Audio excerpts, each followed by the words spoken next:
Doctor, अशी कोणती पद्धत आहे का जेणेकरून एखाद्या स्त्री किंवा पुरुषाला आपली इयरली मेडिकल टेस्ट करून आपल्याला कॅन्सर होण्याची किती शक्यता आहे हे कळू शकेल? आणि जर अशी कुठली टेस्ट असेल, तर त्याबद्दल आम्हाला सविस्तरपणे ऐकायला आवडेल. सर स्त्रियांच्या बाबतीत जर बोलायचं असेल, तर मला असं वाटतं की जो काही स्तनाचा कर्करोग होतो, तर त्या संदर्भामध्ये अर्ली स्टेजमध्ये म्हणजे 35च्या पुढच्या ज्या काही माता-भगिनी आहेत, तर त्यांनी मॅमोग्राफी जी एक टेस्ट आहे ती केली पाहिजे. आमच्या ज्या डॉक्टर्स आहेत, महिला डॉक्टर्स किंवा नर्सिंग स्टाफ किंवा आता वेगवेगळ्या माध्यमातून पण काही हे आहेत क्लिप्स आहेत, की सेल्फ ब्रेस्ट एक्झामिनेशन.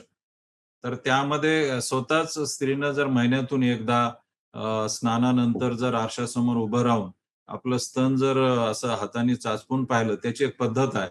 आणि जर त्यामध्ये गाठ वगैरे आढळली, तर निश्चितपणे त्वरित त्यांनी येऊन रुग्णालयातल्या एक्सपर्ट्समध्ये ते जर तपासून घेतलं, तर निश्चितपणे अ, आपल्याला एक लवकर ते समजते, की ही कॅन्सरची गाठ आहे का साधी गाठ आहे.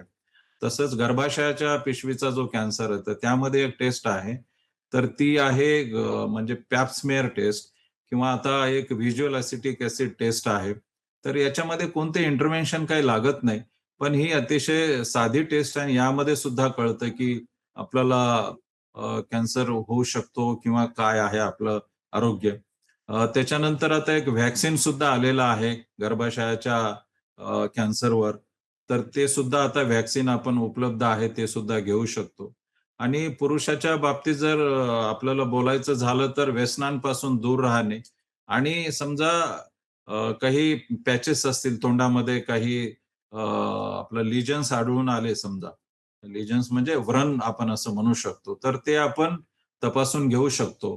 किंवा जर एखादी जखम बरी होत नसेल, तर ते सुद्धा बघू शकतो. आणि आता काही मार्कर सुद्धा आहेत, की काही रक्ताच्या चाचण्या आहेत, तर त्या जर काही वाढलेल्या आढळल्या, तर निश्चितपणे मला असं वाटतं, की त्या आपल्याला अर्ली डिटेक्शन होतील आणि आपल्याला ते लवकर लक्षात येईल.